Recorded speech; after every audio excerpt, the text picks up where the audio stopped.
Hmm, bakit daw yung millions, tinatapik ko lagi, pero yung daw billions, hindi ko tinatapik. O ayan, tatapik ko. Itatapik ko uli. Tinapik ko na kasi yan. Yung millions kasi, may resibo.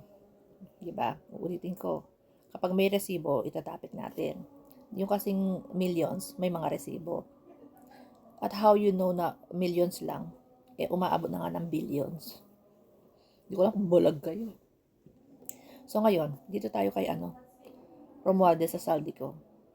Si Saldico, ayan ay imbestigahan na at may mga resibo. So, hindi natin alam kung isasama sa mafi-freeze yung mga asset niya, yung mga private jet niya, helicopter. Kasi nga, dati siyang contractor ng DPWH. So, ang sabi niya nag-diverse daw siya. Pero hindi ako naniniwala sa ganyan. Kung madaling gastusin ang pera, lalo na ng mga anak mo, so hindi mo yan pinaghirapan. Naniniwala ako dyan. Kasi kung pinaghirapan yan ng magulang mo, pag-iingatan mong gastusin yan. So ngayon, doon tayo kay Romualdez.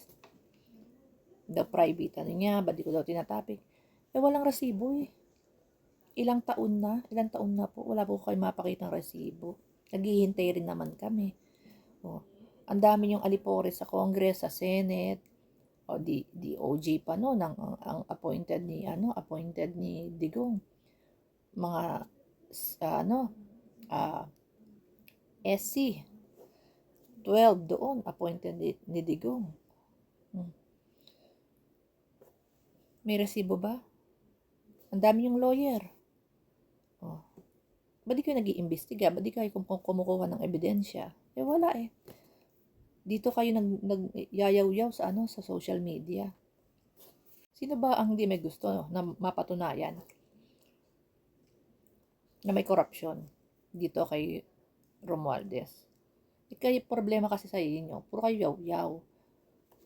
Puro kayo yaw-yaw, pati yan si Inday yaw-yaw. Kesa ba ginagastos niya sa pagbabayad niya sa mga vloggers niya, gumastos siya, humanap siya ng mga ebidensya. Kaso pinicturean nyo lang yung jet, yung private plane. Ito, ninakaw, may private plane. Asa ang resibo? Wala. Pero yung kay Saldico, na yan, ongoing na yan. Ongoing na po yung investigation dyan. Pero kay wala kasing walang source. Kesa tinatambay nyo sa TikTok, humanap kayo ng ebidensya. Laban dyan kay Romualdez. Tapos kami sisisihin nyo, di namin tinatapik. Itatapik namin yung walang resibo. Yung nanggagaling lang sa mga bibig ninyo. Ni ang Congress, walang investigasyon. Ang Senado, walang investigasyon. Panahon pa yan ni Digong. Ba't di nyo pinaimbestigahan?